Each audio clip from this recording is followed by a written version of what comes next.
तर मित्रांनो, नुकताच आता एक प्रकरण समोर आलेलं आहे। तर मित्रांनो, आज 26 जानेवारी आहे आणि अशा दिवशी माझ्या मोबाईलमध्ये एक व्हिडिओ आलेला आहे।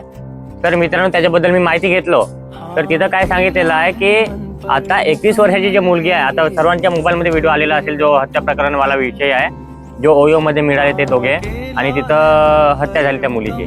तर मित्रांनो, मला एवढाच म्हणायचं आहे का त्यांच्या काय विषय आहे ते त्याला माहीत, पण आता विषय काय आला, फॅमिलीवर आला। कारण की फॅमिलीवर लोक काय म्हणतील, आता समाजातले लोक काय म्हणतील का फॅमिलीचे लोक आतापर्यंत त्याले बरोबर पोरीले बरोबर ठेवू नाही शकले, त्याच्यामुळे असे प्रकरण घडले आणि हा सर्व विषय फॅमिलीवर येऊन जाईल। मला या गोष्टीतून एवढाच म्हणायचं आहे की आपले जे मित्र बंधू भगिनी जे पण आहेत, मित्र परिवार जे आपल्या गडचिरोलीमध्ये राहतात किंवा बाहेर राहतात, तर प्रत्येक ठिकाणी हे लफडेवाले विषय राहतातच। तर मित्रांनो, मला एवढाच म्हणायचं आहे, तुम्ही तुमच्या लाईफ पार्टनर चूज करता किंवा तुम्ही तुमचा जो बॉयफ्रेंड असो गर्लफ्रेंड असो XYZ तुम्ही चूज करता तो परफेक्ट चूज करा, कारण की अशातले प्रकरण घडले नाही पाहिजेत।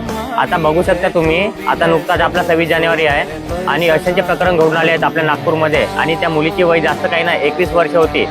तर त्या मुलाने तिला बोलवले तिथं भेटायला, काय आहे त्यांचं त्याला माहीत, आपल्याला तेवढं काही इन्फॉर्मेशन नाही, पण भेटायला बोलवले, काहीतरी त्यांच्यात किरकोळ वाद झाला असेल, त्या वादेमुळे तिथं चाकूने तिची गळा कापून हत्या करण्यात आली आहे।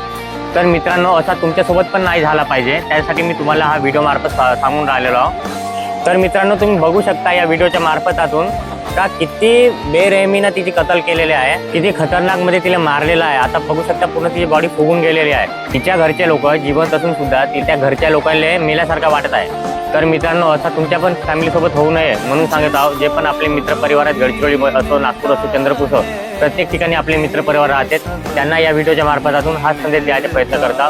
कोणी तुमचे मित्र असतील असे, त्यांना शेअर करा आणि सांगा तुम्ही लाईफ पार्टनर चूज करता तो एकदम परफेक्ट चूज करा, कारण की असले प्रकरण समोर घडू नये। धन्यवाद।